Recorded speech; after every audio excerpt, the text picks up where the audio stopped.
podiatrist, Dr. Fred Hocking, who I would see regularly, and he was a bit worried about how I was when I wasn't seeing him. So he said, why don't you start writing your thoughts and everything like that while we don't have an appointment. Then when you come back to me, show me what you read, what you've written, and just talk about what's going on. And I actually enjoyed doing it because I wasn't working that time. By that stage, I'd left work, and I was sort of like a bit of a crossroads. And then I just started, because I had so much time on my hands, and because I had my old hospital records, I just thought I'd just start writing my story. Like, there was never any thought of ever getting published or anything like that. It was sort of like a therapy session for me. And it wasn't until I went to Paris in the end of 2016, and and that went well. And then I come back and I was talking to Les about it, and Les says, "Well, Greg, you just got to write. We've got to do something about this." I said, "All right." So I sent him what I'd written, 165,000 words. Within 5 minutes, the email came back. He said, "Halve it, then send it back to me." And then over the next 6 months, we just worked through it. Had a few, not arguments, Les, did we? But we had a few disagreements about what should go in and what shouldn't. And so it was my words, and Les just massaged it in a way that we just got it down to 40,000 words in the end. So there's another 3 books at home somewhere. Oh, well, I wouldn't have coped without Mum and Dad. That's the one point. Like, they got me through it. Like, school was hard. There's no doubt about that, because, you don't want to be known as the smelly kid or having accidents, and that happened. Did you hide it? Oh, yeah. It was hiding it was the best thing. It was the only way I could get by. Like, when I went to high school, I'd wear a jumper around my waist every day for 6 years, so just in case there was a stain in my pants. Like, so the whole mentality was that to be as normal as possible, but realising that I was different. But, as I've said many times, Mum and Dad treated me like I was normal, and that enabled me to think that I was, even though that I knew I was different, if that makes sense. Not when I was a kid or a teenager and all that. It didn't affect me as much as it does now, because you just sort of like, you get through it. Look, it was having to have enemas every second day or like that wasn't pleasant, but I would never show any outward emotion about it. I would just deal with it, and well, this is my lot. I probably didn't realise I was any different to anyone else, because I'd only ever known that was it. Mm-hmm. But it never restricted me. Look, I played footy, tried to play cricket, but cricket was a bit hard because you had to wear white pants. So I sort of like, I tried cricket. One of my great mates, Mick, who's here tonight, we opened batting one day at cricket. I think we made 4 runs, and I think that was the end of the cricket. but no, yeah, footy was my go, because I could bend over, pick up some mud, rub it on the back of my shorts, and no one would notice if I was staining or not. North it's always been massive for me. North was my outlet. I could go there from the age of 5. Anyone knows me knows that North was the most important thing in my life. My ex-wife used to say she didn't marry me, she married me at the North Melbourne Football Club. And then I became involved with the reserves as a team manager. Then I worked there for 10 years. But yeah, it's still a massive part of my life, and I was probably the saddest day of my life when I had to walk away from the club due to illness. But like, there's 2 guys here tonight, Dr. Con Metropolis and Greg Buck, who worked with me who worked at the club, and they probably prolonged my career for an extra 18 months because I had them there with me. But in the end, it was just, I just couldn't cope. So they made the decision for me and with my psych to sort of like say, put your health first. Once again, Les comes into the picture here, who's good friends with Senator Ed Urquhart from Tasmania. And Les organised for the Senator and myself and him to catch up for a dinner one night. And we were just chatting, and she was sort of like blown away by the story, which I continue to wonder why it blows people away. But anyway, and then she said, well, at the end of the chat, she said, I'm going to do something about this and get up and do a Senate speech. And I was blown away. I thought, you know, I didn't think I deserved it, but it was more, I didn't want the focus to be on me. I wanted the focus to be on IA and the community. And yeah, so that was a wonderful thrill. I went up there for the day. I was in there in the gallery when she spoke for about 10 minutes. I must admit, it was the first time. One of the things that people who read the book say they have a few tears and cry, and I don't. But to hearing someone else talk about it, I got a little bit teary, I must admit. And then a couple of weeks later, they presented me with the Australian flag that was being flown in the Parliament that day and a certificate. So it was massive, and they uploaded the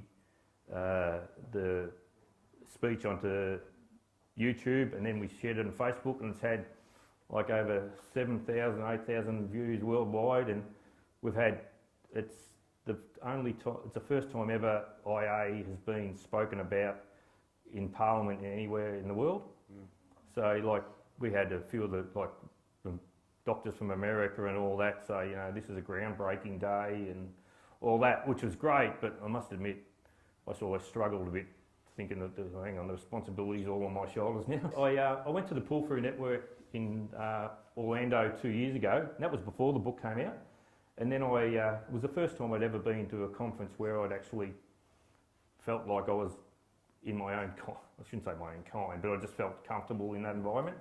And I met a lot of doctors and nurses from the paediatric side of things, and what happened was myself and a wonderful friend of mine, Chelsea, from America, we gave a speech and spoke to the the paediatric surgeons by ourselves in a meeting, and they were sort of like taken aback because the reality is our condition's only ever thought of as a paediatric condition, but as we know that you're not fixed. So one thing that we try to maintain to the paediatric surgeons, and I think the message is getting across, is that it's not a paediatric problem, it's a lifelong problem. Yeah. And the other thing that we're sort of like pushing is there's no transitional care to adults. Like once you get to an adult, you're abandoned.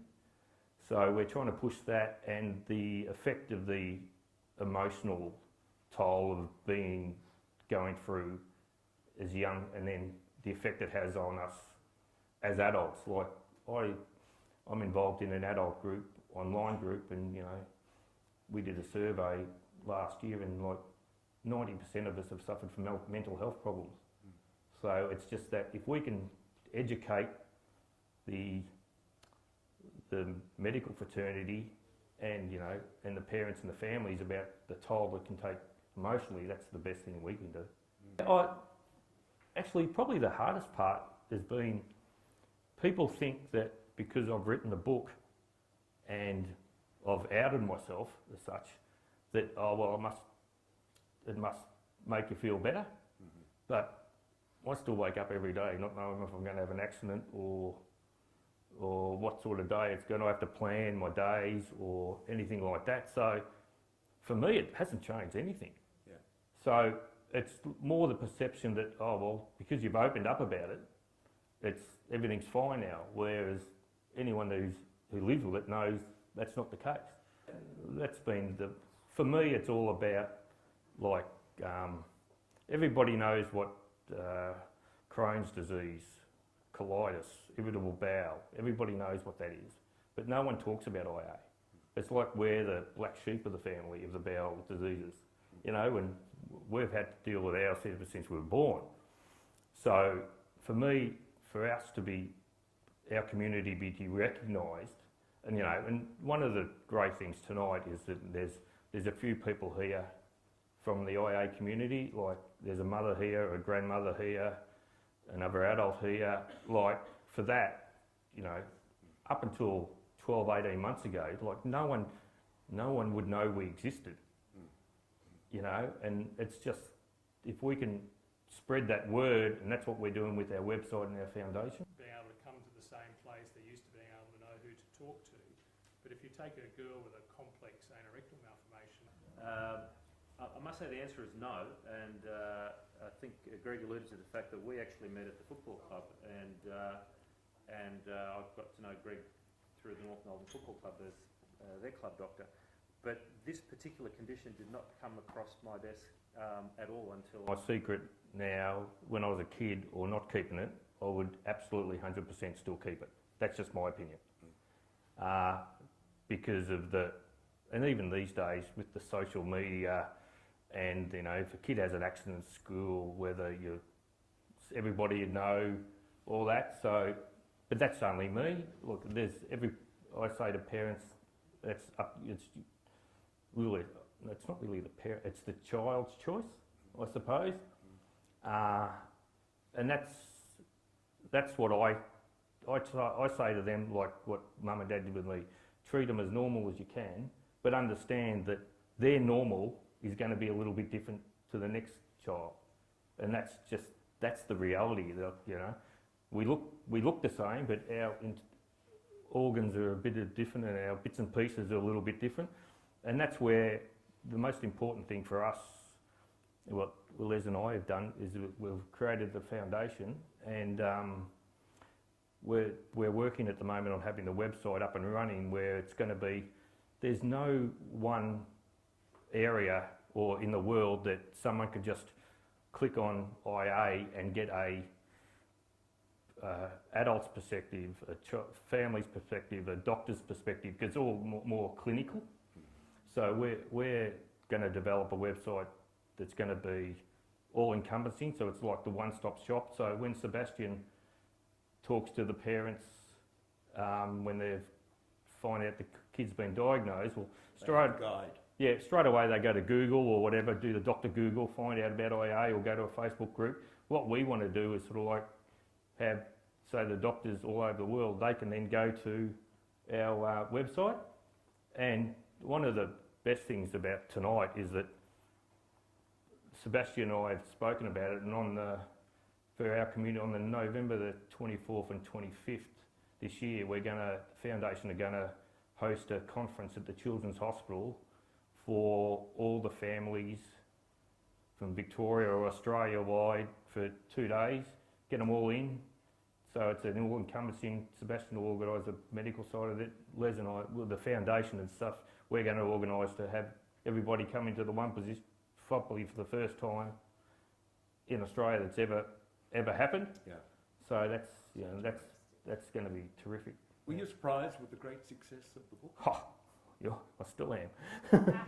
I still can't believe it, but you know, it's just, yeah, it's fantastic. It's inspired me. I'm writing one myself at the moment on baldness. The honour of being able to be with you, and we wish you well. And I'm sure that everybody would like to propose a salute to Greg and his book, A Secret Life, which is no longer a secret because we all know about it. Thanks, Bert. Thanks, Ed. Thanks, mate. Perfect.